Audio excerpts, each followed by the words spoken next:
Mi vida, la de Elena Castillo, hasta justo antes de mi 38º cumpleaños, siempre había sido comparada con un óleo pintado por un maestro. Cada trazo era perfecto, cada matiz de color armonizaba hasta un punto casi irreal. Tenía un marido, Javier Mendoza, que hacía que todas las mujeres se giraran para mirarlo. No solo era el vicepresidente ejecutivo del Grupo Mendoza, un imperio de la construcción levantado por su propia familia, sino que también poseía una apariencia elegante, una sonrisa cálida y una forma de tratar a la gente que hacía imposible no quererlo. Teníamos 2 hijos, un niño y una niña, obedientes e inteligentes, que estudiaban en prestigiosos internados de Suiza, el orgullo indisimulado de todo nuestro linaje. Yo, con mi máster en arquitectura por la Universidad de Sydney, dirigía un pequeño pero reputado estudio de diseño de interiores, lo suficiente como para tener mi propia carrera, mi propia voz e independencia, para que nadie pudiera colgarme la etiqueta de esposa rica y mantenida. Y luego, estaba nuestra villa en la costa de Marbella. Era nuestro santuario de amor. Una villa de madera encalada, con tejas azules del color del océano y una exuberante bugambilla púrpura que caía en cascada por el porche, con vistas directas a una playa privada y virgen. Hace 15 años, en este mismo lugar, bajo un atardecer color miel, Javier se arrodilló. Me entregó un anillo de diamantes y dijo que el sonido de las olas sería la sinfonía eterna de nuestro amor. Dijo que esta casa sería nuestro puerto seguro, el lugar al que regresaríamos después de todas las tormentas del mundo de los negocios y de la vida. Cada silla de mimbre, cada cortina de gasa blanca, cada juego de sábanas de color azul cobalto en el dormitorio, todo fue elegido y colocado por nosotros 2. Ese lugar, en mi mente, solo albergaba risas cristalinas, votos apasionados y noches de amor que, en mi inocencia, creí que nunca se desvanecerían. La primera grieta en mi pintura perfecta apareció a causa de un detalle minúsculo, tan trivial que resultaba ridículo: un ticket de compra. Era un martes por la tarde. Javier acababa de regresar de un viaje de negocios de 4 días a Valencia, donde el Grupo Mendoza estaba desarrollando un proyecto de resort de 5 estrellas de categoría internacional. Entró en casa, se aflojó la corbata y se quejó de las reuniones interminables y las noches de insomnio por el ritmo del proyecto. Le quité el maletín de cuero de la mano, le ayudé a quitarse la chaqueta del traje y, mientras él se duchaba, hice algo que se había convertido en una costumbre familiar: ordenar su cartera, tirando los recibos innecesarios. Era un pequeño ritual de afecto, el de una esposa que cuida a su ocupado marido. Pero esa noche, mientras mis dedos recorrían el desordenado fajo de papeles, un ticket del complejo Puente Romano Beach Resort en Marbella me hizo detenerme en seco. Mi corazón dio un vuelco. La fecha en el recibo era el sábado anterior a las 15:17. Ese era el día en que Javier me había dicho por teléfono que él y todo el equipo del proyecto estaban inspeccionando el terreno bajo un sol abrasador en el Parque Natural de la Albufera y que no volverían al hotel hasta bien entrada la noche. Sin embargo, este papel decía que, a esa hora, él estaba en Marbella, un lugar a varias horas en coche de Madrid y a un vuelo de distancia de Valencia. El primer escalofrío me recorrió la espalda. Intenté tranquilizarme, pensando que quizás era un error, pero entonces mis ojos se clavaron en el detalle del pedido. 2 cócteles Beso de Amantes. Recuerdo ese nombre. Lo habíamos pedido nosotros mismos en nuestro 5º aniversario de bodas, en ese mismo bar. Era un cóctel especial, con 2 pajitas, extravagantemente decorado, solo para parejas, 2 copas. No una para un hombre cansado por el trabajo, ni 3 o 4 para una reunión de negocios. Exactamente 2, para una pareja. La intuición de una mujer, esa cosa de la que a menudo me reía y descartaba por ser demasiado sensible, de repente se alzó con la fuerza de un monstruo marino despertando de las profundidades. Guardé rápidamente el recibo en el cajón de mi tocador antes de que Javier saliera del baño. Esa noche, mientras colgaba la chaqueta que él llevaba puesta al volver en el armario, un aroma extraño me golpeó la nariz, haciéndome sentir náuseas. No era el fresco y familiar aroma de Acqua di Gio que había usado durante una década. Tampoco era el olor a suavizante de lavanda que yo siempre usaba. Era una fragancia dulzona, tan intensa que resultaba casi descarada, de nardo y vainilla, un perfume de mujer. Un aroma ajeno, provocador, que se aferraba a la solapa de la chaqueta de mi marido como una confesión silenciosa, una prueba irrefutable. Esa noche, en la cena, intenté tragar cada bocado en un silencio pesado. Le serví un trozo de merluza a la vasca, tratando de que mi voz sonara lo más calmada posible, como si fuera una pregunta casual. ¿Qué tal tu viaje a Valencia? El proyecto de allí parece muy estresante, ¿verdad, cariño? Javier levantó la vista de su plato de sopa con los ojos algo distraídos. Lo de siempre, Elena. Agotador. Reuniones, inspecciones, socios. Un montón de quebraderos de cabeza. Te ordené la cartera, dije, lentamente, observando cada mínima expresión en su rostro. Vi un ticket del puente romano de Marbella. ¿Pasaste por allí el fin de semana? El cambio en su rostro ocurrió en una milésima de segundo, pero para mí fue tan claro como una película a cámara lenta. Un destello de pánico en sus ojos, rápidamente enmascarado por una expresión de irritación y molestia. Dejó los cubiertos sobre la mesa con un golpe seco. ¿Qué ticket? Seguramente alguien me lo dio por error. Sabes perfectamente que estuve en Valencia toda la semana. Elena, ¿otra vez empiezas con tus suposiciones? ¿Acaso no te van bien las cosas en el estudio últimamente que te has vuelto tan sensible? No explicó, atacó. Era la táctica defensiva clásica de los mentirosos. Negar, desviar la atención y, finalmente, culpar a la otra persona. Me convirtió a mí, la que hacía una pregunta razonable, en una esposa paranoica y absurdamente sensible. Y yo, en ese momento, me quedé en silencio. Esa noche, en nuestra enorme cama king size, él me dio la espalda.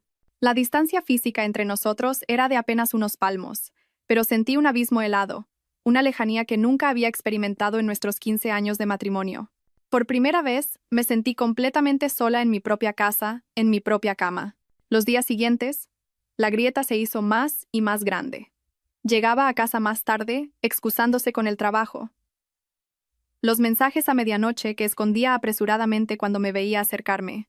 Los abrazos que se volvieron indiferentes, mecánicos. La pintura perfecta se había roto de verdad. Y supe que, si no lo descubría por mí misma, me volvería loca en un mar de dudas y mentiras. La verdad, por dolorosa y cruel que fuera, siempre es mejor que vivir en una farsa. No podía seguir siendo una espectadora estúpida en la obra de teatro de mi marido.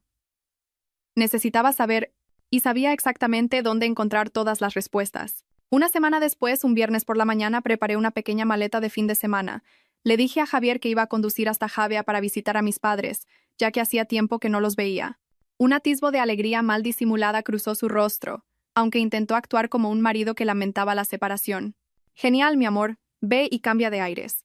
Conduce con cuidado. Qué pena, este fin de semana tengo reuniones online con los socios de Estados Unidos. No puedo ir contigo. Incluso se acercó y me dio un beso apresurado en la frente. Solo más tarde, al recordarlo, me di cuenta de que no fue un beso de amor, sino un beso de alivio al haberse deshecho de un obstáculo. Saqué mi Mercedes GLC 300 de nuestra urbanización en La Moraleja, pero al llegar a la rotonda, no tomé la A3 en dirección a Valencia. Pisé el acelerador, me incorporé a la 4, en dirección sur, hacia Marbella. Mi corazón martillaba en mi pecho, pero mis manos, firmes en el volante, estaban extrañamente estables. Ya no era la esposa aterrorizada y en pánico. Me sentía como una investigadora de camino a la escena de un crimen, el crimen de la muerte anunciada de un matrimonio. Unas horas más tarde, la villa en la costa apareció ante mis ojos, todavía tan pacífica y desgarradoramente hermosa bajo el sol brillante. La bugambilla seguía tiñendo de púrpura un rincón del cielo. El murmullo de las olas seguía sonando como una eterna canción de amor. Pero a mis ojos, en ese momento, esa belleza tenía un aire de falsedad repugnante. Usé mi llave de repuesto y abrí la puerta en silencio. Dentro, el aire estaba un poco cargado, como en un lugar poco habitado, pero todo parecía impecablemente ordenado. Javier era un hombre extremadamente meticuloso y limpio, y su amante, si existía, debía ser igual de cuidadosa. Habían intentado borrar todas las huellas, pero soy arquitecta. Tengo el ojo de alguien que se especializa en encontrar imperfecciones. No me lancé a registrarlo todo como una loca.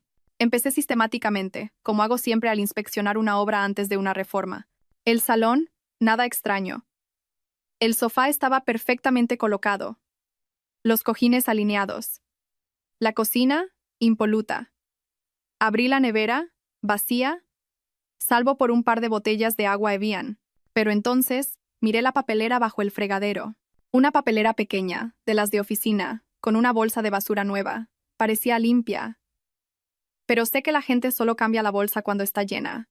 Esta limpieza excesiva era, en sí misma, una anomalía. Me puse los guantes de látex que había preparado en mi bolso y saqué con cuidado la bolsa nueva. En el fondo, atrapado en una esquina, estaba lo que habían pasado por alto. Una caja vacía de preservativos Durex Performa, del tipo con un ligero anestésico para prolongar el acto. Javier nunca había usado esa clase. Además, no habíamos necesitado protección en casi 10 años, desde que me puse el DIU.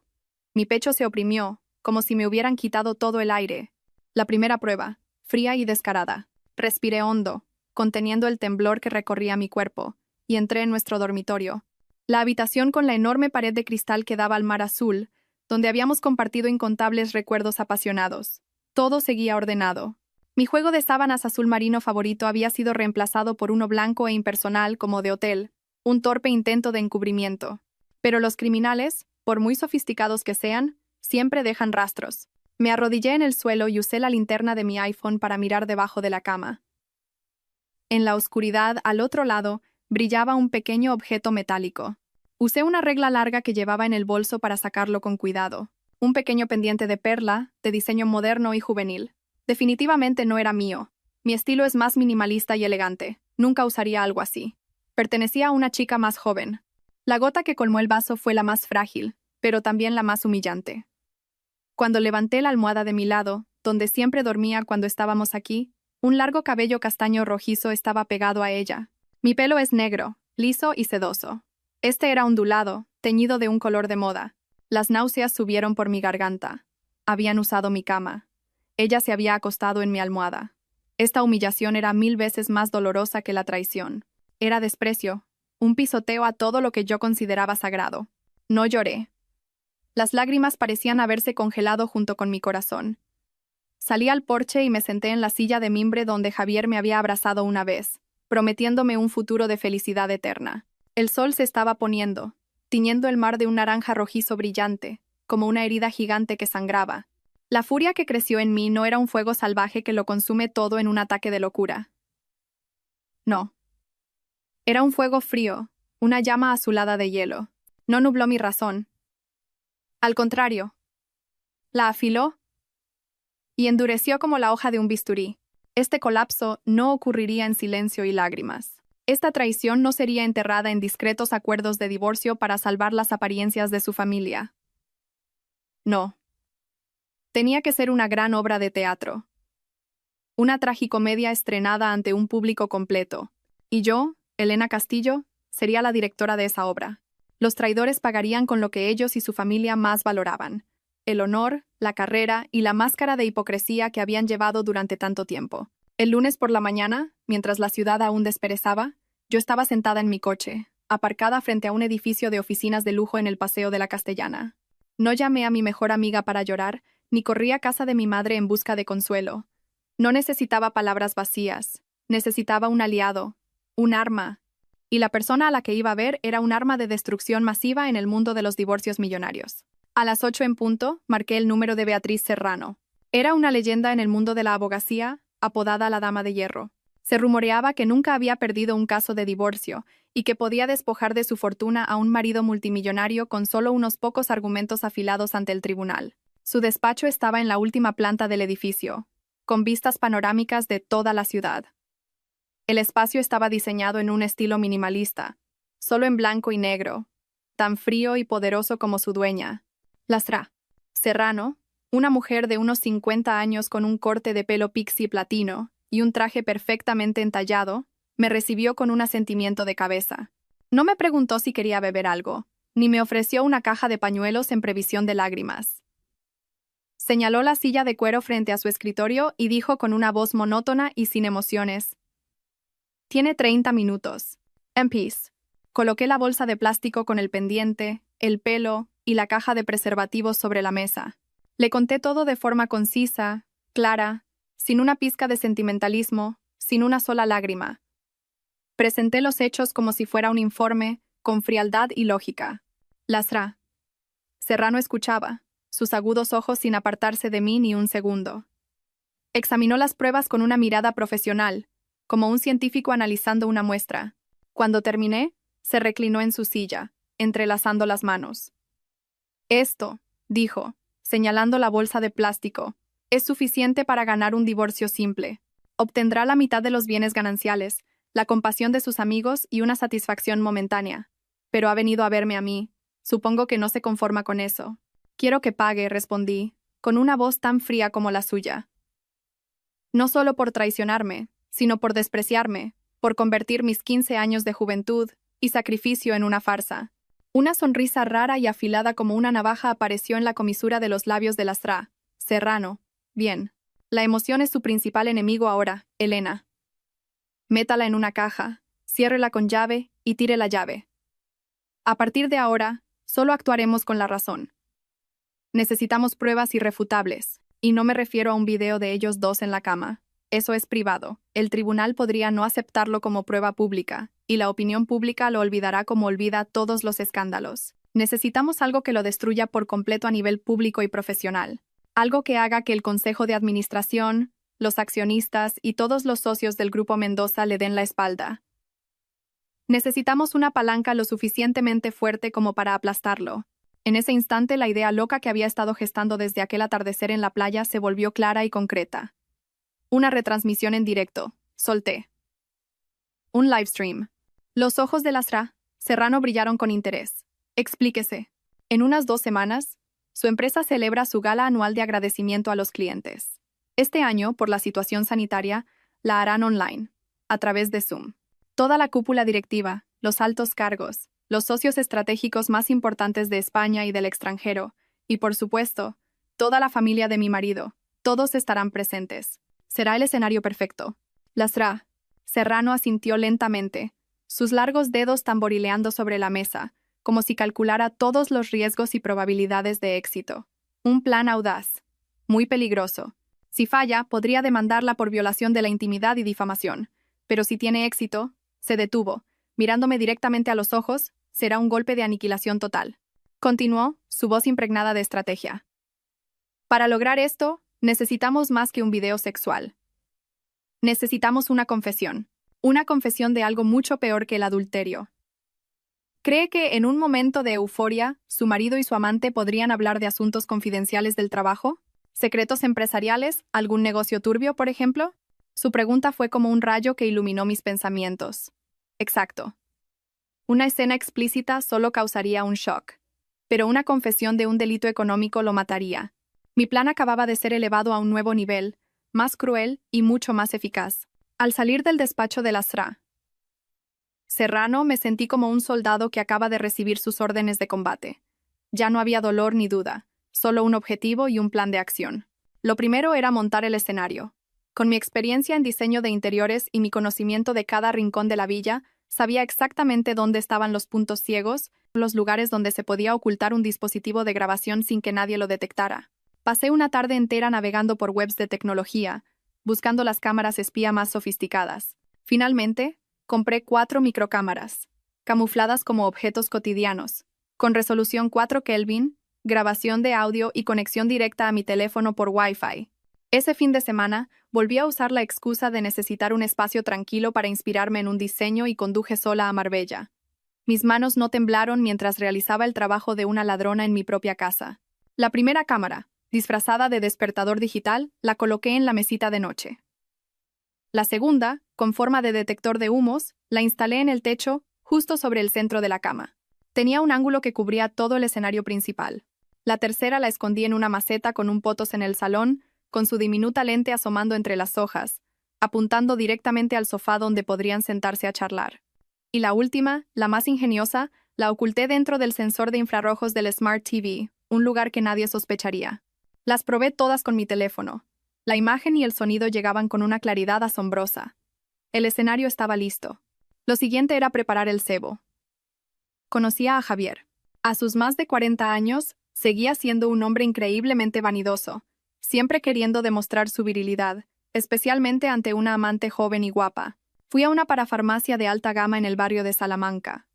Elegí una bebida energética anunciada como extracto de ostras y hierbas afrodisíacas para potenciar el vigor masculino. En realidad era un estimulante suave, seguro si se usaba en la dosis correcta, pero de efecto rápido y notable. En casa, pasé la noche con el disfraz. Con un secador de pelo, calenté y despegué con cuidado la etiqueta original.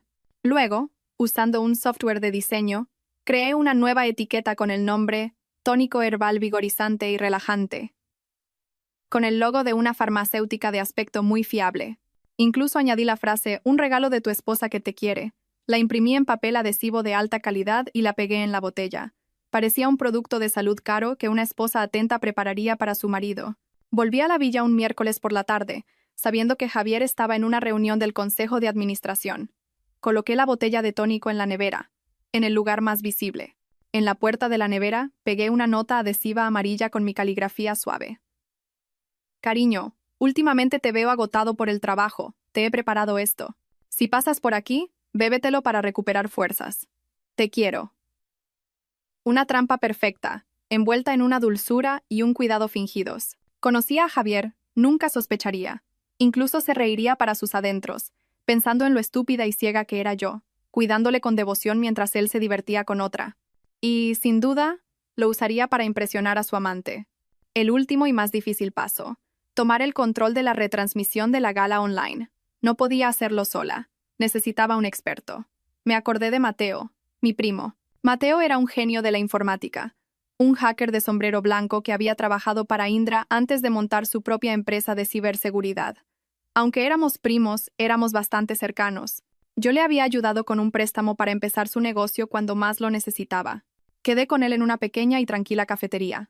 No le di detalles, solo le dije que estaba preparando un divorcio complicado y que necesitaba su ayuda para algo extremadamente importante y absolutamente confidencial.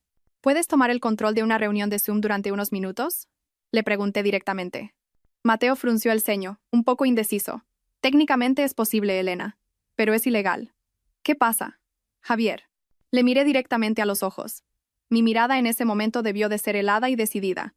Necesito tu ayuda. Te pagaré una suma considerable, suficiente para que te compres el piso nuevo que quieres. Y considéralo un pago por el favor que te hice. Mateo me miró durante un largo rato y luego suspiró. De acuerdo. Envíame la información de la reunión. Yo me encargo de la parte técnica. Pero, prima, ten mucho cuidado. Asentí. Sé lo que hago. Todas las piezas estaban en su sitio. El escenario montado, las luces ajustadas, los actores principales a punto de entrar y el guión en la palma de mi mano. Ya no sentía dolor ni rabia. En su lugar, había una calma aterradora, una concentración absoluta, como la de un cazador esperando a que su presa caiga en la trampa. Estaba en el ojo del huracán que yo misma había creado, y estaba lista para presenciar su devastador poder destructivo. La pintura perfecta se había hecho añicos, y ahora era el momento de usar esos afilados fragmentos para crear mi propia obra de arte. Una obra de arte sobre la justicia y la venganza. La noche del destino finalmente llegó. Era un sábado por la noche. El aire en Madrid era bochornoso, y nubes oscuras se arremolinaban en el cielo, presagiando una tormenta. No estaba en mi lujosa casa de La Moraleja. Estaba sentada sola en una suite del hotel The Westin Palace, con una vista espectacular sobre el centro de la ciudad. Había reservado la habitación con un nombre falso, usando un teléfono y una SIM de prepago para comunicarme. Este era mi centro de mando. Un lugar seguro y anónimo. Frente a mí había una serie de portátiles. El MacBook Pro mostraba la transmisión en directo de las 4 cámaras de la villa, dividida en 4 nítidos cuadrados. El Dell XPS ya estaba conectado a la gala de agradecimiento, noche brillante del Grupo Mendoza a través de Zoom, como un invitado VIP anónimo que Mateo había creado para mí, bajo el nombre de Sr. Lee, socio de Singapur. El tercero, un ThinkPad compacto, tenía abierta una aplicación de chat encriptado para comunicarme con Mateo. A las 7 de la tarde, como era de esperar, sonó mi teléfono personal. En la pantalla aparecieron las palabras «mi amor». Respiré hondo, cerré los ojos y, al abrirlos, volví a ser Elena, la esposa dulce y abnegada. Ajusté mi tono de voz, añadiéndole un toque de cansancio y decepción. «Dime, cariño». Elena, la voz de Javier al otro lado, sonaba falsamente agotada, con ruido de oficina de fondo. «Lo siento muchísimo, mi amor. Ha surgido una reunión urgente con los socios de Singapur. Es muy importante, sobre la financiación de un nuevo proyecto. Seguramente tendré que quedarme en la oficina hasta tarde. Cena y acuéstate, no me esperes». Una mentira elaboradamente construida.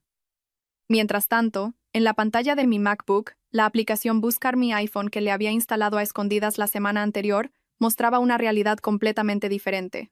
El punto rojo llamado iPhone de Javier se movía a 120 km/h por la A4, en dirección a Marbella. Reprimí una sonrisa sarcástica. Mi voz seguía siendo increíblemente dulce. «Claro, cariño, céntrate en el trabajo. El trabajo es lo más importante». «Ah, ¿Te acuerdas de que te dejé una botella de tónico herbal en la nevera de la villa? La preparé yo misma para ti. Si de casualidad pasas por allí a descansar un rato, no te olvides de beberla para recuperar fuerzas. Últimamente te veo muy pálido. Me preocupas. Había plantado una sugerencia, un sutil recordatorio para que no olvidara la pócima para su actuación estelar. Sí, me acuerdo. Gracias, mi amor. Eres la mejor. Bueno, tengo que entrar en la reunión, dijo apresuradamente y colgó. Mi amor. Esas palabras resonaron en mis oídos como una burla cruel. Dejé el teléfono, esbocé una sonrisa sin alegría. Su farsa había comenzado, y mi obra de justicia estaba a punto de alcanzar su clímax. A las 8 en punto, la gala online del Grupo Mendoza comenzó oficialmente. La pantalla de Zoom mostraba más de 200 pequeñas ventanas, con los rostros de toda la cúpula directiva, directores de sucursales, jefes de departamento, los socios estratégicos más importantes de España y del extranjero, y por supuesto, la familia de mi marido. Mi suegro, don Alejandro Mendoza, el presidente del grupo, estaba sentado solemnemente en el centro, con un rostro serio pero que no podía ocultar su orgullo. A su lado, mi suegra, Isabel, con un elegante vestido de Carolina Herrera y un costoso collar de perlas, lucía una sonrisa social perfecta. Eran la encarnación del poder, el éxito y el prestigio que todos admiraban. Con el ratón hice zoom en sus rostros, tratando de memorizar esa expresión de orgullo, porque sabía que en pocos minutos se haría añicos para siempre. Mientras tanto, en la pantalla de las cámaras, Javier y su amante habían llegado a la villa. Ella bajó del asiento del copiloto. Era Sofía Reyes, la directora de marketing del Grupo Mendoza. Una mujer joven, guapa, con el pelo castaño rojizo ondulado y un cuerpo escultural. Era la dueña del pelo que encontré en mi almohada. Se besaron nada más entrar por la puerta, un beso apresurado, lleno de lujuria y sin disimulo. No sabían que cada uno de sus gestos, cada uno de sus movimientos, estaba siendo grabado con una nitidez que captaba hasta el último poro de su piel. Entraron en el salón, sirvieron vino y se sentaron en el sofá. Javier abrió la nevera. Vio mi botella de tónico al instante. La sacó, se la enseñó a Sofía y se rió a carcajadas. Pude leer sus labios a través de la cámara. Me lo ha preparado mi mujer. No sirve más que para estas tonterías. Luego, bebió un largo trago. Sofía rió, recostando la cabeza en su hombro. En la pantalla de Zoom, mi suegro comenzó su discurso de apertura, con voz resonante y llena de confianza. Habló de los logros del Grupo Mendoza durante el último año, de los proyectos multimillonarios del futuro, de la visión y la misión de crear valores sostenibles. Eché un vistazo a los otros rostros. Los directores, los gerentes, todos elegantemente vestidos, asentían con aprobación. No tenían ni idea de que estaban a punto de presenciar un evento mucho más sostenible que cualquier edificio, un evento que sería recordado durante muchos años. Le envié un mensaje a Mateo a través de la aplicación Segura. Prepárate. Después del discurso del presidente, habrá una pausa de 10 minutos. Es el momento perfecto. Entendido, prima. ¿Todo listo?, respondió Mateo al instante, junto a un emoji de diablillo. El discurso de mi suegro terminó entre aplausos, virtuales, a través de los iconos de la pantalla. La atractiva presentadora del evento apareció, con voz alegre. Muchas gracias por sus inspiradoras palabras, presidente Mendoza. Y ahora, para prepararnos para la entrega de premios a nuestros socios estratégicos más destacados, les invitamos a una pausa de 10 minutos. Disfruten de este breve video sobre los próximos proyectos del Grupo Mendoza. Esa era la señal. La pantalla principal de Zoom comenzó a proyectar un video corporativo deslumbrante. Le envié un mensaje a Mateo. Ahora. El video publicitario apenas llevaba 30 segundos cuando la imagen empezó a fallar, la pantalla parpadeó y se fue a negro. Solo quedaba el sonido del video, distorsionado, que también se silenció. La gente en la reunión de Zoom empezó a murmurar. Algunos hicieron señas al equipo técnico. Oiga, IT, revisen la conexión, por favor. Se oyó la voz del director general, algo molesto. ¿Cómo puede haber un fallo técnico así en un evento tan importante? Pero en lugar de la respuesta del equipo técnico, un tipo de sonido diferente comenzó a emanar de los altavoces de los más de 200 ordenadores conectados. Un sonido muy bajo al principio, que fue creciendo. Jadeos, gemidos suaves, el sonido de piel contra piel. Al principio la gente estaba confundida, pensando que era un error de audio de alguna película. Pero entonces, dos voces familiares sonaron, claras como el agua, como si estuvieran hablando en un micrófono invisible colocado junto a la cama. La voz de Sofía, seductora y provocadora, entrecortada por los jadeos. Javier, Hoy estás más potente que nunca. ¿Te has bebido esa cosa que te prepara tu vieja? La voz de Javier, riendo con arrogancia y desprecio. Ella solo sirve para estas tonterías. ¿Ves? Incluso cuando no está, tiene que servirnos. ¡Qué buena esposa! Toda la sala virtual se quedó en un silencio sepulcral. Más de 200 personas contuvieron la respiración al unísono. Pude ver el rostro de mi suegro petrificado, sus ojos desorbitados, las pupilas contraídas por la incredulidad. Mi suegra se llevó una mano a la boca, su rostro tan blanco como el papel. Sofía volvió a hablar, esta vez su voz ya no era seductora, sino calculadora, como en una reunión de trabajo. Y el plan para desviar fondos del proyecto Bahía Azul, ¿cómo va? Ya he preparado toda la documentación falsa. Tu firma la he falsificado a la perfección. Esos contables viejos no se darán cuenta de nada.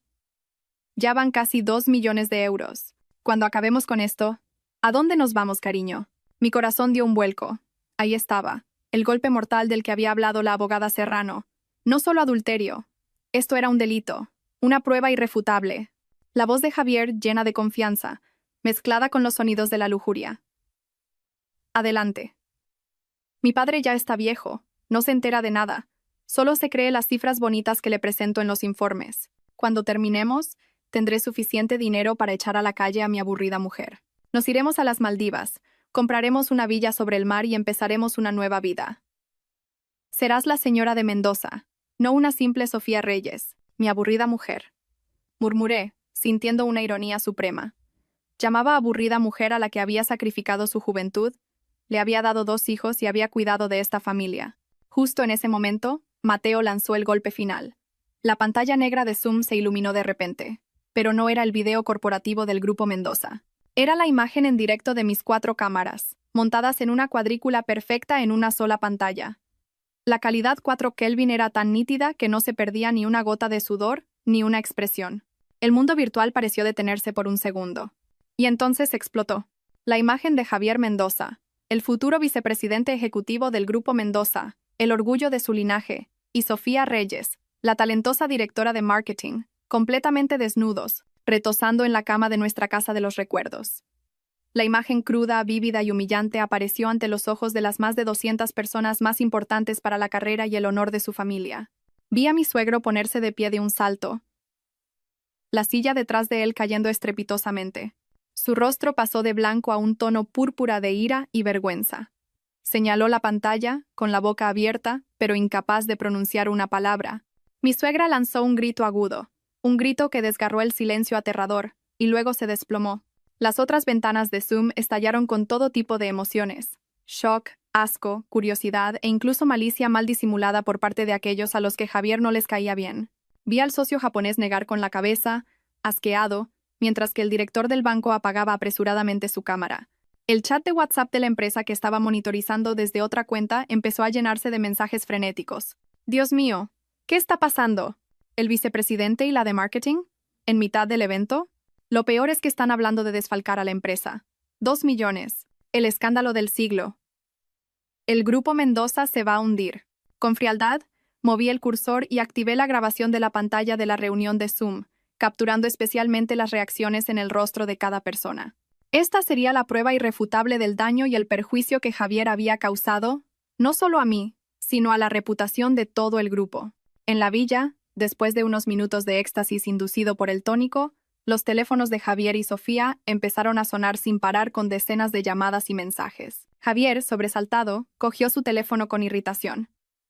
Su expresión de placer se congeló, y luego se transformó en una máscara de puro terror al leer los mensajes de sus compañeros. Gritó como un animal herido, apartó a Sofía de un empujón y empezó a mirar frenéticamente por la habitación, buscando algo que no sabía que estaba allí.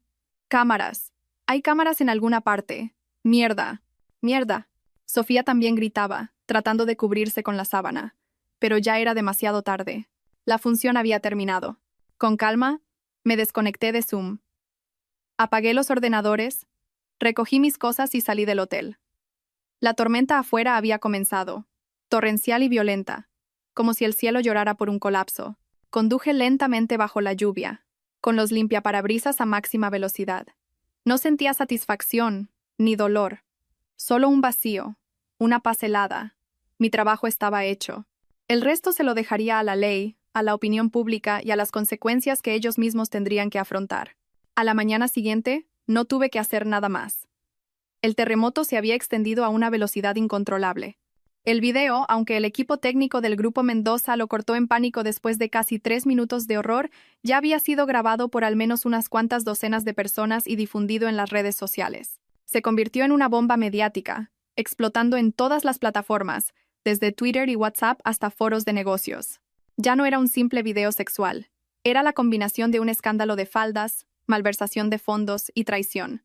Todo ello durante un solemne evento corporativo. La prensa, aunque no se atrevió a publicar el video, lanzó titulares llenos de insinuaciones. Vicepresidente de un gran grupo constructor, pillado en video íntimo y confesando desfalco durante gala online, escándalo sísmico en el mundo empresarial. Alto directivo en pleno acto mientras planeaba desviar fondos de la compañía. Las acciones del Grupo Mendoza se desplomaron en cuanto abrió la bolsa el lunes por la mañana, perdiendo casi un 15% de su valor en una sola sesión. Los inversores vendieron en pánico. Los socios estratégicos que vi en la reunión de Zoom enviaron simultáneamente notificaciones exigiendo una reunión de emergencia con el Consejo de Administración. Mi suegro, don Alejandro, sufrió un infarto esa misma noche tras el evento y tuvo que ser hospitalizado de urgencia en estado crítico. Javier fue suspendido de su cargo de forma indefinida por el Consejo, bajo una presión abrumadora de los accionistas y la opinión pública para facilitar la investigación. Y, tal como la SRA, Serrano y yo habíamos previsto, la UDEF, Unidad de Delincuencia Económica y Fiscal, de la Policía Nacional intervino. Presentaron los despachos de Javier y Sofía, confiscando todos los ordenadores y documentos para investigar las acusaciones relacionadas con el proyecto Bahía Azul. Las cenizas de un imperio que parecía inquebrantable comenzaron a caer. Y yo, la que había prendido la llama, simplemente observaba desde la distancia, preparándome para el siguiente acto de esta partida de ajedrez, el que se jugaría ante el Tribunal de Justicia. 6 meses después, Javier y yo nos enfrentamos en la primera vista en la Audiencia Provincial de Madrid. 6 meses fue tiempo suficiente para que la tormenta mediática amainara y los periodistas dejaran de acampar frente a mi puerta. Pero fue demasiado corto para que las heridas y la humillación se desvanecieran. Javier estaba sentado al otro lado, demacrado y pálido, habiendo envejecido 10 años. Su pelo estaba salpicado de canas. El aura del joven y exitoso vicepresidente ejecutivo había desaparecido por completo, reemplazada por la expresión de un hombre derrotado, resentido y amargado. Ya no me miraba con amor o culpa, sino con la mirada de un enemigo acérrimo. El abogado de Javier era un tipo resbaladizo llamado Morales, famoso por convertir lo negro en blanco y por defender a magnates en divorcios escandalosos. Empezó construyendo la imagen de Javier como la pobre víctima de una conspiración malévola. Argumentó que Javier, debido a la presión laboral, tuvo un momento de debilidad, pero que fue solo un error personal. Mi acción, sin embargo, era el verdadero crimen. Me pintó como una esposa celosa y desequilibrada, que había usado medios ilegales para violar su intimidad, que lo había drogado con estimulantes y que luego le había tendido una trampa y lo había difamado públicamente por meras sospechas infundadas. Señoría, mi cliente, don Javier Mendoza, admite su error en el plano sentimental. Pero eso es una historia completamente diferente a ser víctima de una trampa sofisticada, a ser drogado con sustancias de origen desconocido y a ver su honor mancillado de forma deliberada, declaró el abogado con grandilocuencia, su voz llena de simpatía por su víctima. Cuando llegó mi turno de ser interrogada, el abogado Morales se plantó frente a mí, a solo unos pasos, con voz provocadora y segura de sí misma. Señora Castillo, ¿admite usted que fue quien planeó, instaló las cámaras y orquestó la difusión del video íntimo de su marido, el señor Mendoza, durante el evento del Grupo Mendoza? Toda la sala guardó silencio, todas las miradas se clavaron en mí. Esperaban que lo negara, o que al menos diera rodeos. La SRA, Serrano, mi abogada, que había permanecido en silencio hasta entonces, simplemente asintió levemente, indicándome que mantuviera la calma e hiciera lo que habíamos planeado. Levanté la cabeza, miré directamente a los ojos del abogado, luego al rostro atónito de Javier, y finalmente me detuve en el juez. Mi voz resonó, clara y firme, sin el más mínimo temblor. Sí, fui yo.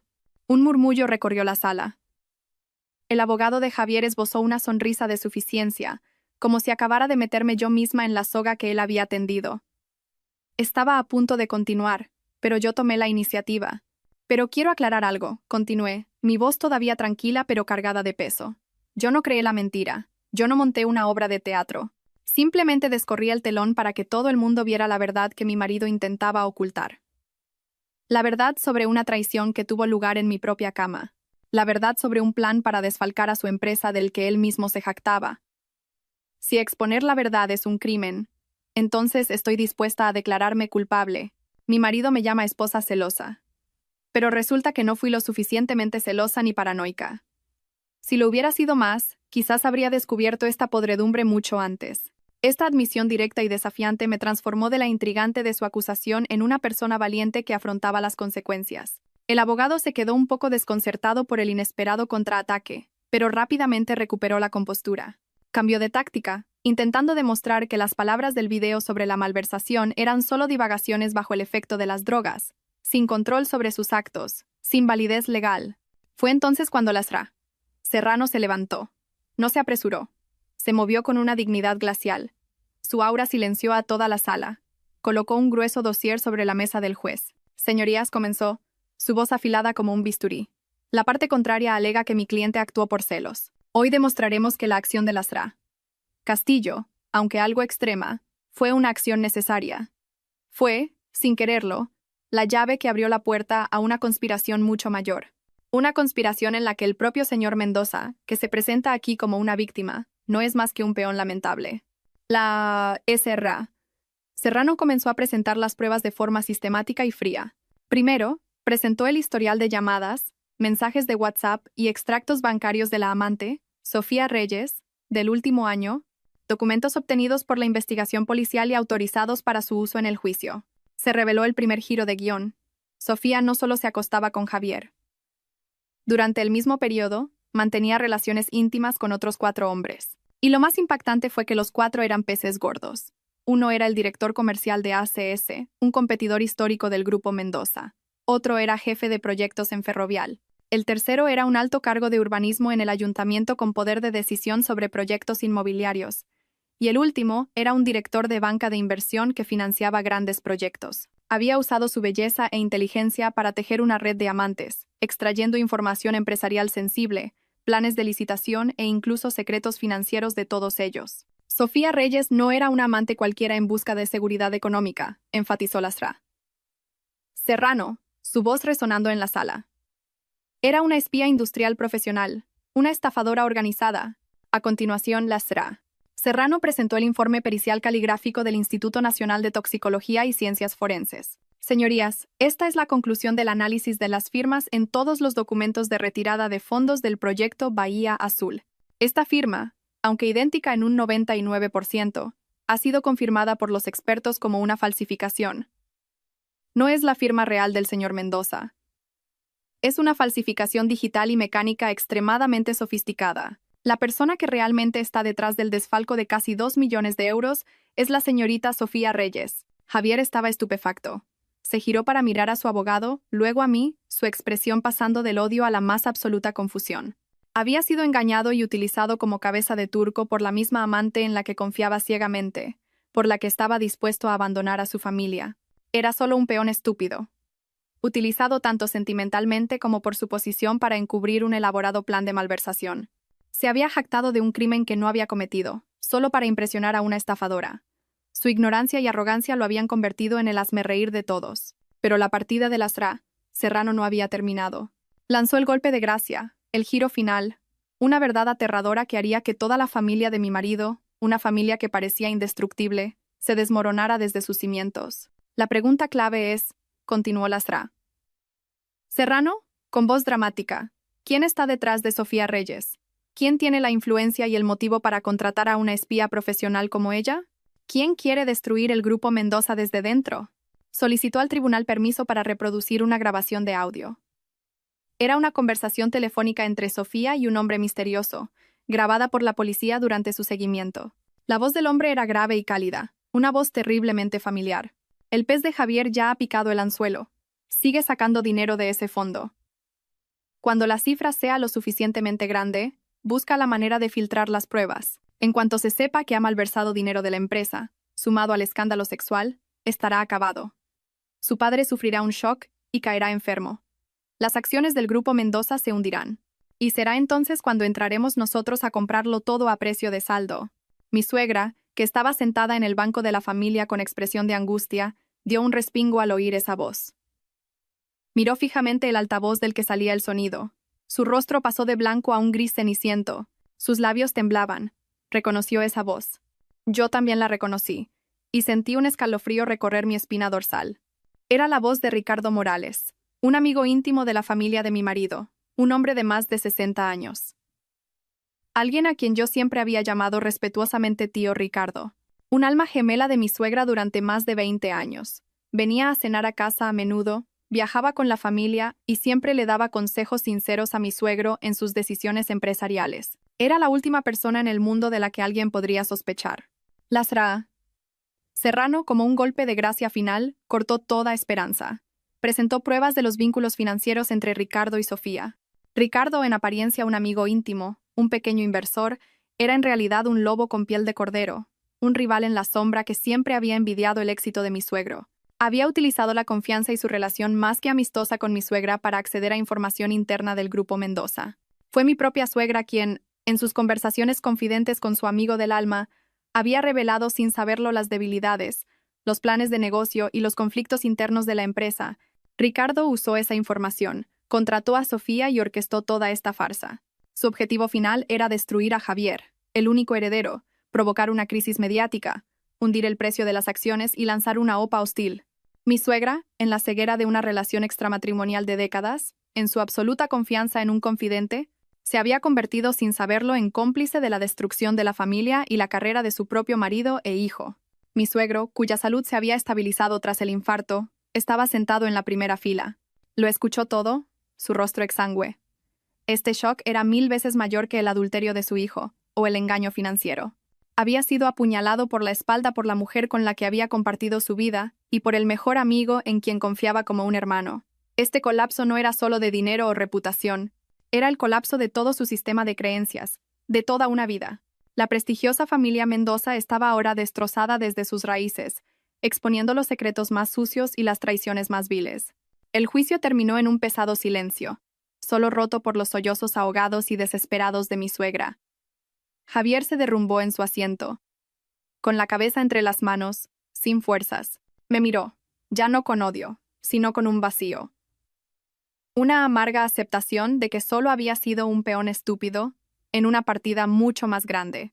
Y yo, la esposa aburrida a la que despreciaba, fui la única que vio todo el tablero y lo derribó con un solo movimiento. La sentencia final del tribunal no tardó en llegar clara y definitiva como un hachazo. Se me concedió el divorcio, basándose en las pruebas irrefutables del adulterio de Javier, el profundo daño moral que sufrí y mi papel indirecto en el descubrimiento de una gran trama económica. El tribunal falló a mi favor.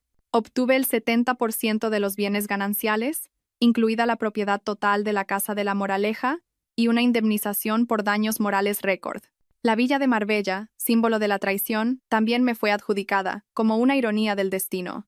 Javier, aunque absuelto del delito de malversación, no escapó de la justicia. Fue condenado a 3 años de prisión, con suspensión de la pena, por administración desleal por omisión con resultado grave, ya que su gestión negligente y su estúpida credulidad facilitaron el desfalco de Sofía.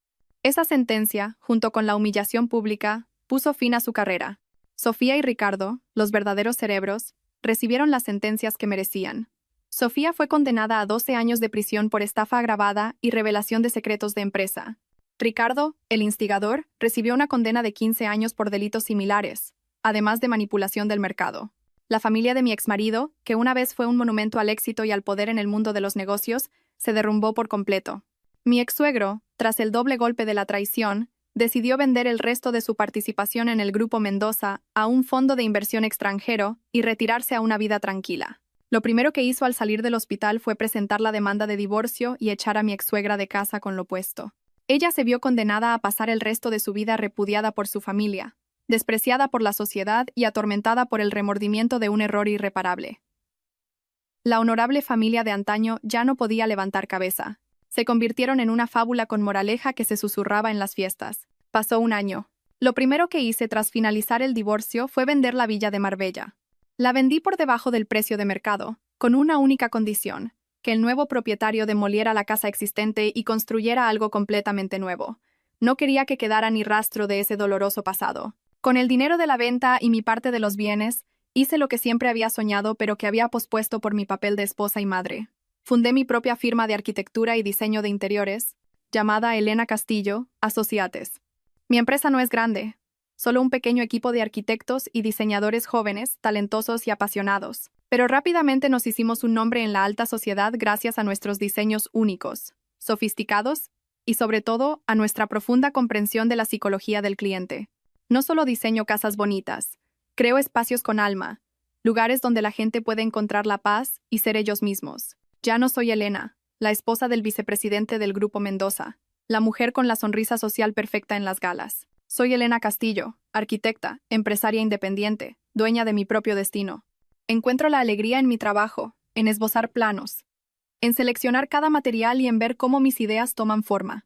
La tormenta se lo llevó todo, pero también me dejó lecciones invaluables. Aprendí que una pintura perfecta a menudo no es más que una fina capa que oculta verdades podridas y falsas. Aprendí que la justicia a veces no llega por sí sola, sino que debemos usar la inteligencia, el coraje e incluso la crueldad necesaria para conquistarla. Y lo más importante, aprendí que la verdadera fuerza de una mujer no reside en el hombre que tiene a su lado, ni en la ropa de marca que viste, sino en su propio valor intrínseco, en su capacidad para sostenerse sobre sus propios pies. Mi vida ya no está llena de fiestas lujosas ni de falsas relaciones sociales. En su lugar, hay mañanas tranquilas con una taza de café caliente, conduciendo yo misma a mi estudio, días de creatividad incesante y noches relajadas leyendo un buen libro o paseando sola por Madrid Río. Mis hijos, tras el shock inicial, comprendieron y apoyaron mi decisión. Maduraron y se convirtieron en mi mayor fuente de apoyo. A veces todavía pienso en Javier, no con odio, sino con un poco de lástima. Lo tenía todo, pero lo destruyó él mismo por su arrogancia, su lujuria trivial y una ignorancia imperdonable. Él, al igual que su madre, fueron víctimas de su propia debilidad y ceguera. La última escena del viejo capítulo de mi vida no es la imagen de dos cuerpos desnudos en una pantalla de Zoom ni el colapso de una dinastía. La última escena que quiero recordar es la de mí misma.